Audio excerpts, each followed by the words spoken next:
Réponse biblique concernant le rôle des femmes chrétiennes dans l'Église.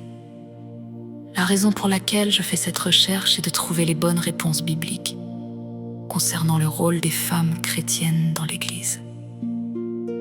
Beaucoup de personnes utilisent seulement un verset de la Bible, surtout la déclaration de Paul dans 1 Corinthiens 14, 34-35, pour dire que les femmes doivent rester silencieuses dans les églises. Ce passage dit que les femmes ne doivent pas parler, mais qu'elles doivent être soumises, comme le dit la loi. Il dit aussi que si elles veulent apprendre quelque chose, elles doivent interroger leur mari à la maison. Cependant, 1 Corinthiens 11:5 dit aussi qu'une femme qui prie ou qui prophétise dans l'assemblée doit avoir la tête couverte. Cela montre que les femmes participaient activement au culte chrétien dans l'Église primitive. Si les femmes priaient et prophétisaient, alors elles n'étaient pas complètement silencieuses dans toutes les situations.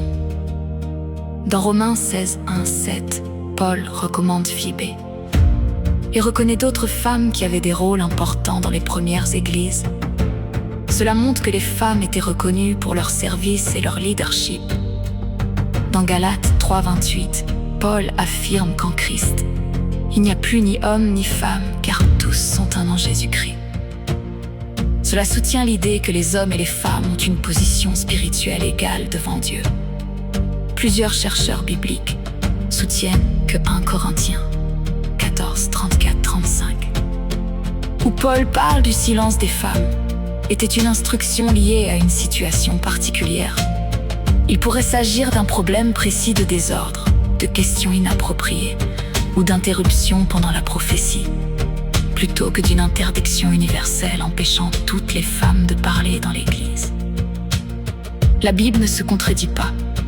Si Paul permet aux femmes de prier et de prophétiser dans un passage, alors son instruction concernant le silence doit être comprise dans son contexte.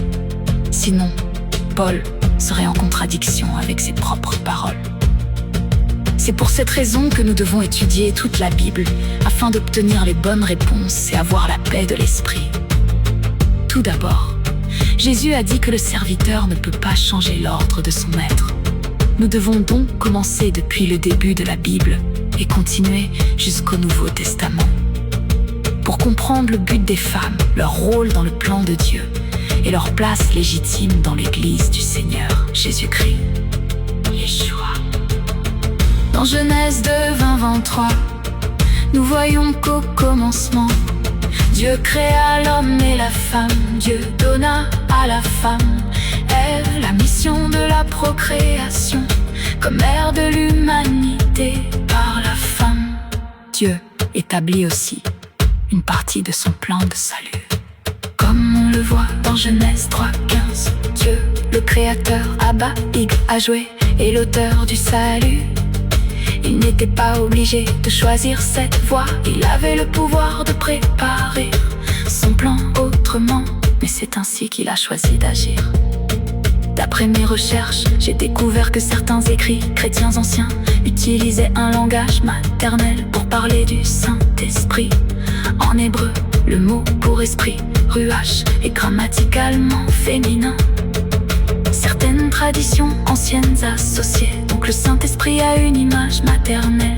Certains écrits qui ne se trouvent pas dans la Bible moderne, souvent appelés les apocryphes ou les livres cachés, contiennent des idées qui ne sont pas dans le canon biblique actuel. Certains de ces écrits suggèrent une image maternelle du Saint-Esprit. Ce concept était connu dans certains milieux chrétiens anciens, même s'il n'est pas clairement exprimé dans les écritures canoniques. Certains pensent que certains écrits ont été retirés ou rejetés parce qu'ils donnaient trop de reconnaissance aux femmes et aux peuples opprimés par les autorités religieuses. Ils affirment que l'Église romaine est devenue semblable à ses anciens persécuteurs, en ne montrant aucune miséricorde envers ceux qui n'étaient pas d'accord avec sa théologie. Des livres furent brûlés et des enseignements qui menaçaient le pouvoir religieux furent rejetés. C'est aussi pour cette raison que certains croient que Marie-Madeleine a été faussement présentée comme une prostituée, afin de diminuer son importance en tant que femme. Jésus lui donna de la connaissance et une responsabilité spirituelle. Certains furent jaloux d'elle, parce qu'elle était une femme honorée par Jésus. Certaines personnes blâment Ève, en disant qu'elle est celle qui a poussé Adam à transgresser la loi de Dieu. Mais cette histoire a un sens plus profond. Satan passa par Ève pour atteindre Adam, parce qu'il savait qu'il ne pouvait pas facilement faire douter Adam directement de l'ordre de Dieu. Dieu avait parlé directement à Adam par Ève. Satan introduisit le doute, et le doute devint une âme puissante qui conduisit au péché, à la désobéissance et à la perte de la bénédiction.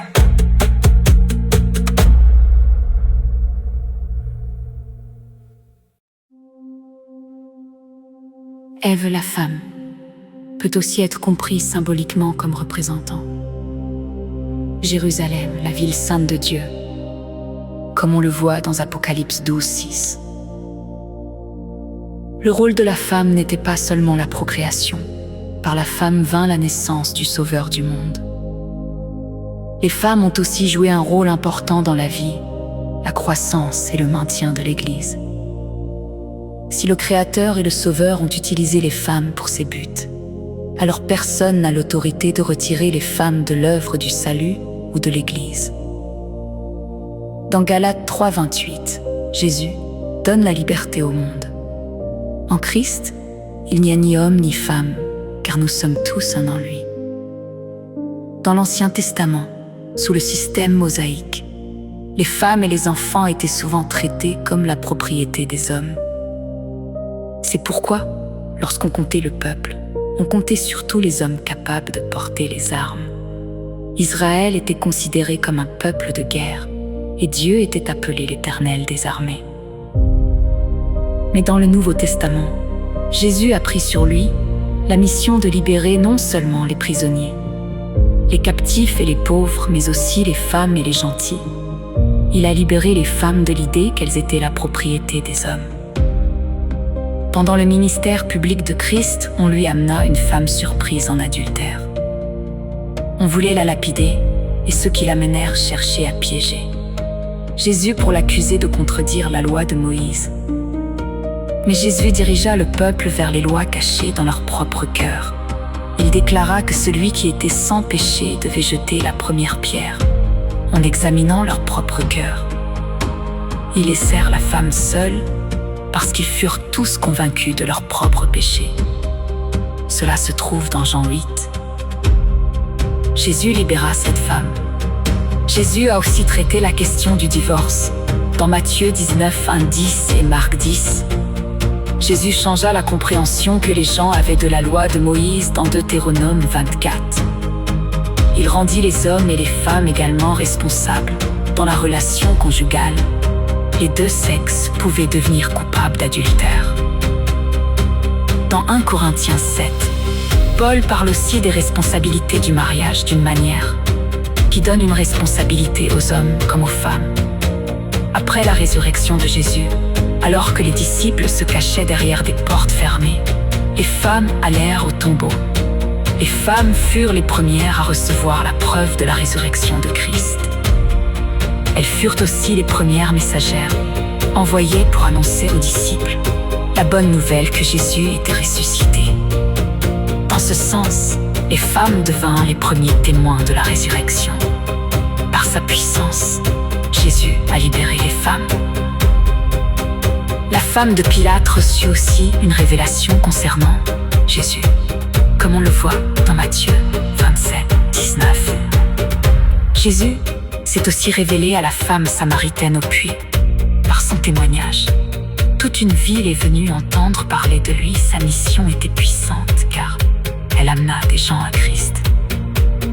Marie, la mère de Jésus, était également une femme d'une grande importance spirituelle. Elle fut une mère de foi pour toutes les nations, parce qu'elle connut Jésus depuis sa naissance, pendant son ministère, jusqu'à la croix et à la résurrection. Elle fut une puissante intercesseuse, une gardienne des mystères, une enseignante et une dirigeante dans la première communauté chrétienne. Aux noces de Cana, Marie donna des instructions aux serviteurs en leur disant de faire tout ce que Jésus leur dirait. Cela se produisit avant que Jésus fasse son premier miracle. Même ses propres frères ne croyaient pas encore pleinement en lui comme fils de Dieu. Mais Marie comprenait sa mission. Jésus honora aussi la femme qu'il avait oint dans Marc 14, 9. Il déclara que partout où l'évangile serait prêché dans le monde entier, ce qu'elle avait fait serait raconté en mémoire d'elle. Cela montre que Jésus partagea son honneur avec une femme à cause de sa foi et de sa dévotion. Pourquoi cette femme put-elle autant à Jésus dans cette situation? Pourquoi un homme n'a-t-il pas porté Jésus dans le monde? Pourquoi un homme n'a-t-il pas financé le ministère de Jésus? Pourquoi les hommes ne sont-ils pas allés les premiers au tombeau après sa mort pour recevoir la preuve de sa résurrection et annoncer la bonne nouvelle? La réponse est celle-ci. Dieu, le Tout-Puissant, a conçu le plan du salut selon sa propre volonté. Il a choisi d'inclure les femmes dans son plan d'une manière puissante et significative. Comment Paul aurait-il pu abolir le droit des femmes de parler dans l'Église, qui est une assemblée de pécheurs? Paul était un serviteur, choisi par Jésus après sa mort et sa résurrection. Paul n'était pas l'un des hommes qui avait marché avec Jésus pendant son ministère terrestre. Il n'avait pas été baptisé avec les premiers disciples. Il n'avait pas travaillé directement avec Jésus pendant son ministère public. Il n'avait pas entendu toutes les instructions de Jésus de la même manière que les premiers disciples.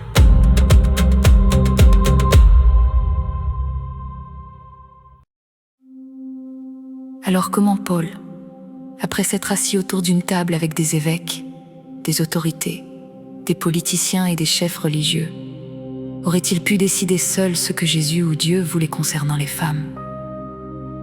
Plusieurs de ces dirigeants n'avaient jamais travaillé avec un apôtre, n'avaient jamais expérimenté les miracles du Christ vivant. Et pourtant, ils ont influencé les décisions concernant l'Église. Constantin, les Européens et l'Église romaine ont changé certaines interprétations de la Bible selon leurs propres intérêts. Ils ont présenté le Saint-Esprit comme masculin parce qu'ils ne voulaient pas que les femmes aient du pouvoir. C'est aussi pour cette raison qu'ils ont présenté Marie-Madeleine, qui était une disciple, comme une prostituée, afin de maintenir les femmes dans une position inférieure. Les disciples étaient jaloux de Marie parce qu'elle était proche de Jésus et avait reçu plus de connaissances de lui qu'eux. Ils ne voulaient pas qu'elle soit placée au-dessus d'eux. Certaines de ces informations se trouvent dans les apocryphes, ce qui signifie les livres cachés. Ce sont des écrits que Constantin, les Européens et Rome ont retirés de la Bible chrétienne, pendant qu'ils changeaient aussi l'image des peuples noirs en image blanche, particulièrement à travers ce qui fut plus tard appelé la Renaissance. Paul essayait de résoudre le problème du comportement inapproprié pendant le culte à Corinthe. Dans 1 Corinthiens 11, 4, 10, la question concernait l'ordre, le culte et la participation publique. Cela ne signifie pas nécessairement que les femmes ne devraient jamais parler dans l'église ou poser des questions. La confrontation verbale entre Paul et les femmes de Corinthe poussa Paul à traiter la situation d'une manière plus retenue et respectueuse. À la suite de ce conflit, les femmes gagnèrent leur liberté d'adorer selon leur culture et leur révélation. Dans 1 Corinthiens 14, 26-33, Paul, étant un homme avec une influence internationale et respecté par des dirigeants chrétiens dans plusieurs régions du monde, ne pouvait pas permettre que le conflit continue. Il résolut la situation d'une manière subtile et pacifique. Il décida sincèrement de ne pas laisser de place au diable, comme on peut le comprendre à partir de 2 Corinthiens 4. À la suite de la maturité et de la transformation de Paul, il nomma et reconnut plus de femmes dans le ministère que celles mentionnées dans les évangiles. Luc avait au moins 42 passages qui parlent des femmes dans le ministère. Mais Paul alla encore plus loin en élevant plusieurs femmes au rang de fondatrices et dirigeantes d'Église. Pour montrer la réconciliation, Paul exprima son respect et sa haute estime envers les femmes leaders, notamment Phébé, qui était une diaconesse respectée de l'Église. Les femmes ont joué des rôles importants dans la croissance constante de l'Église chrétienne. Elles ont servi de plusieurs manières, en répandant l'Évangile, en enseignant, en finançant l'Église et les apôtres, en ouvrant leurs maisons pour les réunions chrétiennes et en exerçant un leadership pastoral, comme on le voit dans Actes 18. Plusieurs femmes sont mentionnées parmi les collaboratrices que Paul considérait comme des travailleuses fidèles dans les rangs des apôtres. Paul mentionne aussi que certaines de ces femmes avaient été emprisonnées avec lui pour la cause de l'apostolat. Junia et Andronicus sont identifiés parmi les apôtres dans Romains 16, 6, 8. Selon Paul, ces femmes n'étaient pas seulement des apôtres, mais elles étaient importantes parmi les apôtres. Cela signifie qu'elles étaient des dirigeantes parmi eux. Paul les honora aussi comme étant, dans certains aspects, plus avancées que lui, reconnaissant qu'elles avaient plus d'expérience dans le travail, la maturité et la souffrance de l'emprisonnement pour la cause de Christ.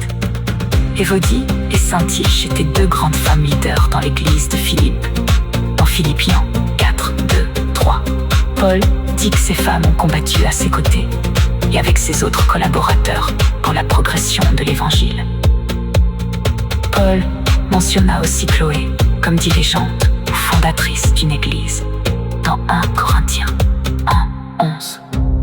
Dans Romains 16, 3, 4, Paul écrit « Saluez Prisca et Aquila, mes compagnons d'œuvre en Jésus-Christ, qui ont exposé leur tête pour sauver ma vie.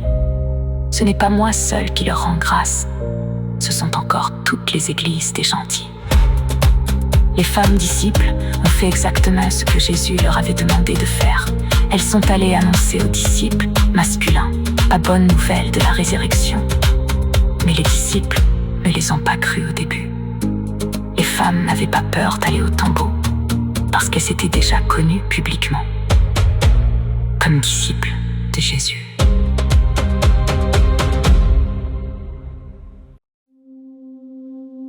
Même dans leur incrédulité, les apôtres masculins ont reconnu la place des femmes parmi les disciples.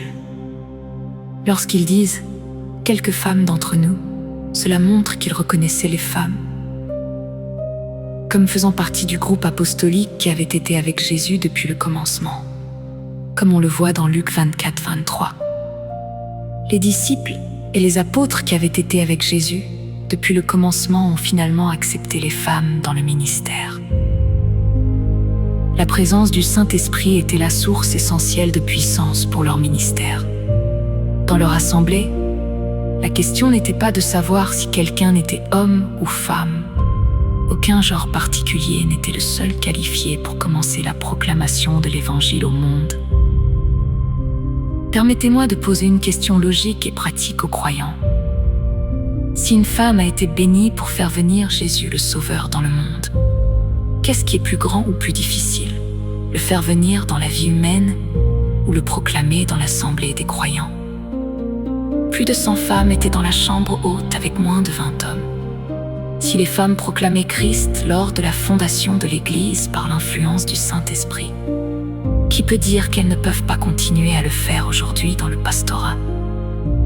Ces femmes étaient certainement qualifiées pour parler au nom du Seigneur Jésus-Christ. Le Seigneur Christ, Yeshua, notre Sauveur, a élevé les femmes par sa propre puissance. Personne ne peut les rabaisser ou les empêcher d'accomplir leur mission au nom de Jésus-Christ. Évangéliste Rosaïne, Gaston Rabouin, d'après les Saintes Écritures.